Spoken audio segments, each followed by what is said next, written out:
Bonjour. Alors aujourd'hui, présentation de figurines que je ne comptais pas nécessairement vous présenter un jour, mais l'actualité aidant avec un film Super Mario qui m'a l'air fort sympathique, fait avec le studio Illumination, à qui on doit notamment donc Moi Moche et Méchant et Les Mignons. Je me suis dit que ça serait peut-être rigolo de vous présenter des figurines, des jouets issus d'un film qui est vraiment pas aimé, et à raison parce que c'est vraiment nul, qui est donc le film live de Super Mario Bros. Et en plus de ça, quand je me suis renseigné un petit peu pour voir ce qu'il en était de ce film mal aimé, et ben, je me suis rendu compte que le film avait quand même cette année 30 ans, qu'en plus j'avais les figurines et que j'ai remis la main dessus tout à fait par hasard. Voilà, c'est un hasard heureux. Et donc ce que je vous propose aujourd'hui, c'est de découvrir ces figurines qui ont donc 30 balais. Alors vous noterez déjà que même s'il y a des dessins représentant donc les personnages du film et donc les acteurs principaux, car oui, rappelons-le, c'était quand même pas n'importe quoi le casting de ce film. Pour Mario, on avait Bob Hoskins. Donc pour moi, Bob Hoskins, il a fait énormément de films évidemment, mais pour moi, c'est quand même l'acteur principal de Roger Rabbit. Voilà. Je l'avais adoré dans Hook également. Alors évidemment, il ne faut pas se limiter à ça, il a fait bien d'autres choses. Mais même Luigi est joué par John Leguizamo. Et si ça vous dit rien, déjà en VO, c'est la voix de Sid dans L'Âge de glace, voilà. Et même s'il a fait encore une fois beaucoup plus de choses que ce que je vais citer, moi je me rappelle de lui avec énormément de maquillage, et le seul personnage qui était correctement joué et qui était correct dans un film qui était vraiment nul aussi, qui n'était pas l'adaptation d'un jeu vidéo mais l'adaptation d'un comics, qui est donc Spawn.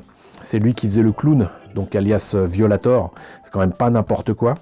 Mais moi, ce que je veux dire surtout, c'est que bon, là, on a donc une représentation dessinée assez sympathique des deux acteurs. Mais pour les personnages, très clairement, on sent qu'en 93, on était encore en pleine folie des Teenage Mutant Ninja Turtles, donc les Tortues Ninja. Et ça se voit dans les positions, ça se voit dans les proportions. On les mettrait à côté des tortues, je pense que ça ferait pas ombrage, quoique. Sinon, franchement, c'est des jouets ERTL, que moi je connais surtout pour les maquettes. Mais d'ailleurs je me demande si c'est pas eux qui avaient fait aussi Power Lord. Mais bon, le truc c'est que c'est quand même pas, enfin c'est pas mal peint, mais on dirait presque le résultat de la peinture sur une figurine, on va dire, de contrefaçon, quoi. Et là le flingue qu'il y a avec, il ressemble tellement à rien que je sais même pas ce qu'il fait. Ah si, d'accord, je comprends. En fait, c'est une poche avec des outils. Et là, je pense que c'est pour déboucher les chiottes. Voilà. Donc, franchement, bof. Et là, pareil. Admirez. Au passage, admirez le prix. Ça, c'est pas de l'euro, ça. Parce que je les ai achetés, figurez-vous. Je les ai achetés en 1993. Je vais vous parler un petit peu de ma vie. Mais donc, en 93... vers la période de Noël, j'étais sur la région lyonnaise et avec des amis, on était en train de faire des courses de dernière minute pour passer un bon réveillon. Et dans un Intermarché, visiblement, j'avais oublié le nom du magasin, mais dans un Intermarché, j'ai vu ces figurines. Ça m'intéressait pas particulièrement, même si 24 francs 40, c'est pas bien cher même pour l'époque. Mais le truc, c'est qu'arrivé à la caisse, ils allaient fermer le magasin. Et il y a quelqu'un qui au micro disait, je sais plus, moins 50% sur les jouets, un truc comme ça. Mais une offre que je pouvais pas refuser parce que du coup, ça me faisait 12 francs 20, donc à peine 2 euros. La figurine, et même s'il n'y avait pas toutes les figurines, j'ai pris celle que je pouvais en un seul exemplaire, faut pas rêver non plus.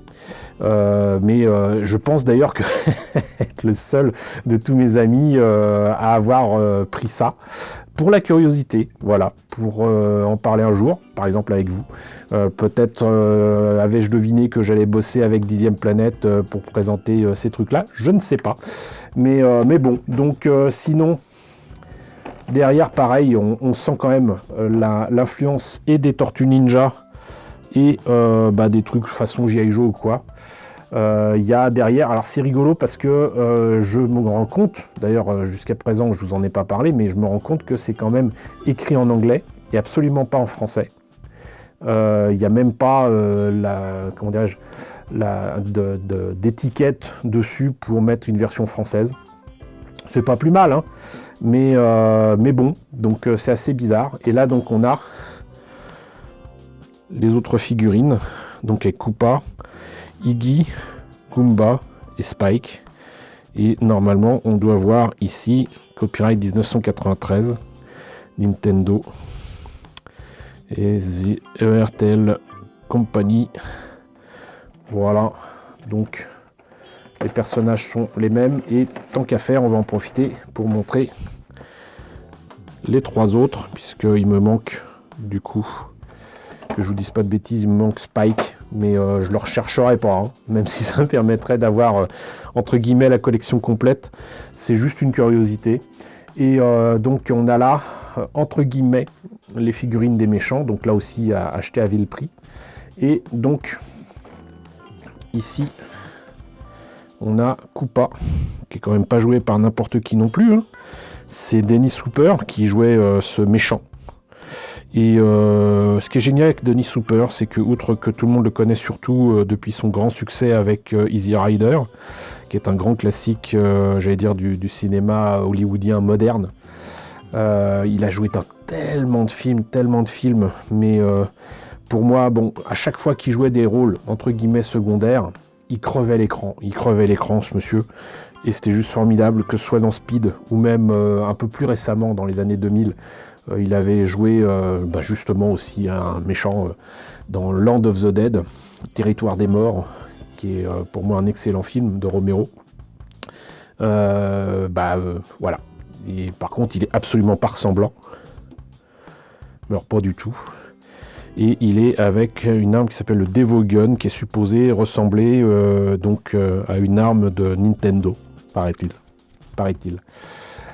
Là, on a donc Iggy, qui fait franchement effectivement mafieux de base, qui lui a carrément un lance-flamme, qui ressemble plus à un lance-boule de chewing-gum. Et là, je vous avoue que l'acteur, je ne me rappelle plus qui c'était. Et on va finir par ma figurine préférée, qui est d'ailleurs la seule que j'ai ouverte, qui est le Goomba. Donc c'est un des personnages qui est désévolué pour correspondre donc aux origines dishonoresques des personnages de ce monde parallèle à la Terre. Et lui aussi a donc un lance-flamme. Et on peut lui enlever son manteau. C'est pour ça que moi je voulais voir ce qu'il en était, parce que notamment pour les figurines de Kenner de Star Wars, on avait parfois de bonnes surprises sous les vêtements, et notamment les vêtements en tissu qui avaient certaines figurines, et c'est le cas là aussi. Donc là, même si donc je montre juste derrière que c'est exactement la même chose, si ce n'est pour donc ici la fiche d'identité du personnage.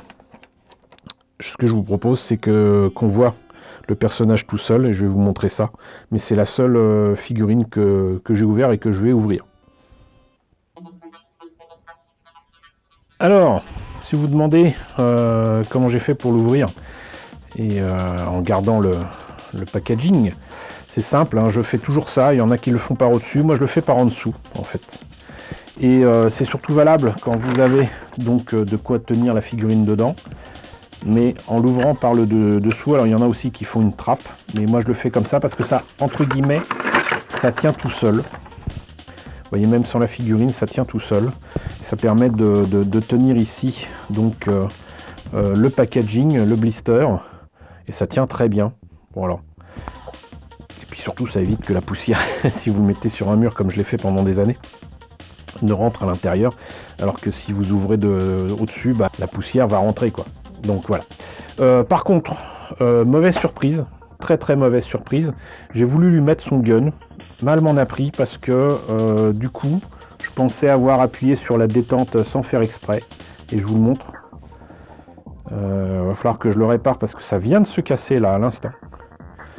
Et vous voyez que Donc le plastique de cette figurine n'a jamais été sorti de sa boîte depuis que je l'ai ouvert, donc il y a 30 ans.